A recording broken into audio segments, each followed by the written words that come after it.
There are still thousands of people without power in Florida. And if you live in the state of Florida and you would like to power your home with solar panels, they require you to be connected back to the grid. And if the grid shuts down, you have to shut down your solar panels, the energy that's produced from your solar panels. You cannot power your house.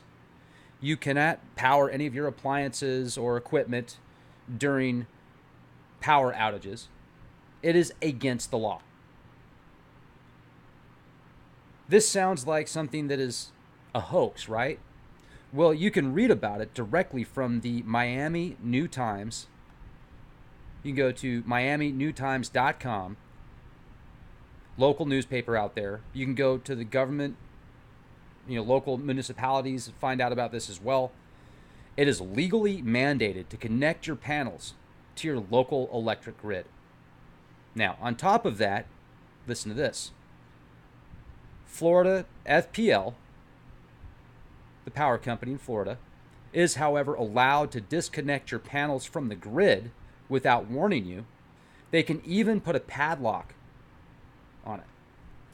They can even padlock your stuff. Now, somebody actually tweeted a discussion about how Florida utilities, she goes, my daughter and family, including my 8-year-old grandson, have been without power until today since Irma. Their electric company would not allow them to use their solar panels, which would power the entire house. They live in St. Petersburg. She states the fact that it is illegal to completely disconnect from the electric grid in Florida. We could be powering our own house with our solar panels this entire time in a state of emergency. This is insane. That is insane. Welcome to America, land of the free, home of the brave, where they love you so much that you have to pay for it. You have to pay for their love. And you have to be reliant on the system. You cannot break free, because if you attempt to, so this makes me think, okay, how do they, let's say you've got a really nice solar panel set up in Florida and you decide not to hook up to the grid. What do? Do they arrest you? Do they give you a ticket? And then let's say the power's out for a week and the electrical grid that is, and the company that's supposed to be providing you power, they can't, and they're shut down. So now you don't have a right to power your house unless you go out and buy a generator. And then you can't buy a solar generator, can you? Because you've got to have that hooked up to the grid, don't you? So do you buy a gasoline generator? You can't have that in your house. What do? Can you use a windmill setup? Are they gonna send SWAT teams to people's houses for powering their homes and not hooking up their solar panels that they bought to the grid that overcharges them anyway?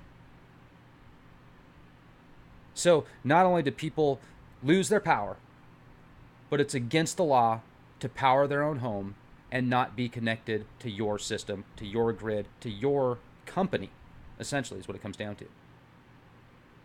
Sounds like the lobbyists did a very fine job pushing laws in place that protect corporate interests and suppress independent liberties. This is disgusting. This is, in my opinion, beyond unacceptable. It reminds me of places in Oregon. I need to do more research on this in a podcast, but I've heard from variables of sources that in Oregon, or places in Oregon, you can't collect rainwater and use that. You have to buy water in the land of the free. Huh? If you're somebody in Florida that is still out of power or has lost power in the past, or had a situation where you didn't want to hook up to the beast, you didn't want to hook up to the Borg, or you did, and they shut you down. And they're trying to push this as, well, it's a good thing because you can sell additional energy to the system and get paid for it.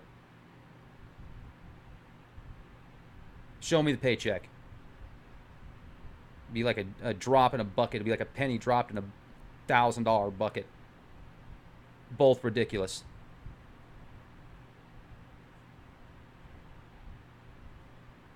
Now, my question is, how is this acceptable? How is this allowed?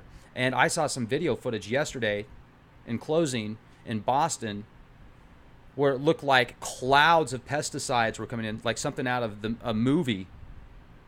Like, it was insane. I'll send you the link. I'll leave a link in the video description box. I asked if they'd come on the show and if I could show this footage because it was just crazy. This needs more exposure. I mean, I'm just talking clouds, massive clouds of pesticides. Like something out of Cloverfield. That's the movie I was thinking about, Cloverfield. Kind of had that archetype to it. And this chick's like, oh my gosh, look at this. And she's got a gas mask on. It's like a designer fashion gas mask. And then somebody says on the other side of the coin, well, Rex, I've seen before where I've been involved in rescues after hurricanes where there were 500 mosquitoes on me at once and people were getting sick. And so that's a necessity. Well, first of all, I don't think that spraying Neld from airplanes is a necessity. I think there's options. I think there's alternatives. I think that you can use organic solutions. My goodness, if they can create smartphones that can connect with the World Wide Web and talk to people all over the world and do live shows around the world as long as you have an internet connection, oftentimes in the middle of nowhere, you would think that they could come out with an organic solution or a frequency-based solution using frequency technologies. I mean, use 5G and push that towards the mosquitoes. Don't use it towards human beings. If you have V2K technology, voice-to-skull technologies, where you can put voices in people's heads, it's been around for years, for decades. Why can't you do some type of frequency technology to keep mosquitoes away? Mosquitoes aren't nearly as powerful as we are. I mean, look at the size of a mosquito to the size of the average human being. McFly, timeshare, lots of money goes into these corporations. The people that sign these laws, oftentimes, you wonder, why did you sign that law? You've got people that put you in office saying don't do it, but you're doing it anyway. At least the little people that help put you in office, right? The little people, those that are expendable. Those that are expendable in your opinion. Because obviously, when you see what happens, actions speak louder than words. Now, I'd like to see some more footage in Boston or in any areas. You can actually find, I went to a website that showed different spraying, the schedule for the spraying, and that date wasn't on that website. It must have been another company or I don't know, because it wasn't labeled on the mosquito calendar showing when they were spraying mosquitoes from the skies. This has been going on now for 60 years, at least. They were doing this in the 50s. In trucks, people left comments about how they used to play behind the trucks that left these clouds of nailed and different mosquito neurotoxins.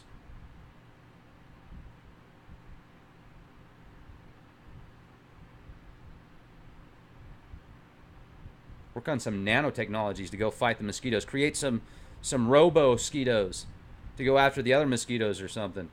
And then self-destruct. But don't spray everybody with neurotoxins. Come on. What's going on here? Question everything. Also, check out, if you haven't already, go to leakproject.com, because I've got about 100 podcasts at leakproject.com that's exclusive for Leak Project. And also, I am thinking of going out to South Dakota here shortly to my bunker. One of the nice things about having a bunker or a location in a off-grid area, in a place that isn't by a large city, is you don't have to worry usually, or at least I don't have to worry as much about getting sprayed via neurotoxins from airplanes in the middle of nowhere, South Dakota. I don't have to worry about having a 4G, 5G, 6G, 7G, 8G, 9G, 10G tower right across the street. I don't have to worry about a nuclear reactor being 30 miles away or 15 miles away. I don't have to worry about massive traffic and zombies in an apocalypse walking around chewing people's faces off. If you're interested in getting in, I would recommend sending me an email like now, leakproject@gmail.com. I don't know how long these bunkers are going to be available. They're about 2,000 square feet.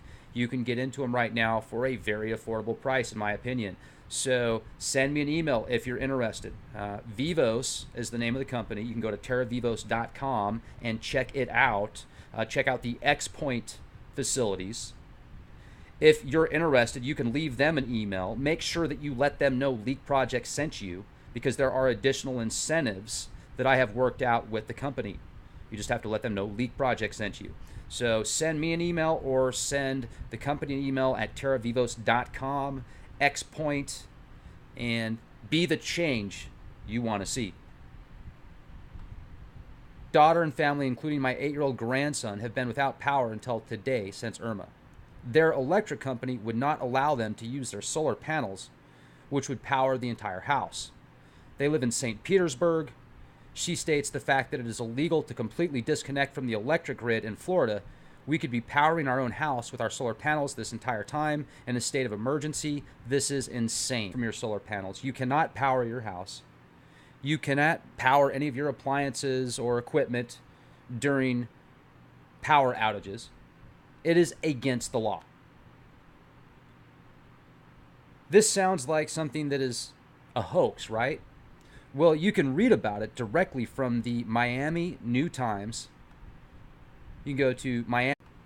There are still thousands of people without power in Florida.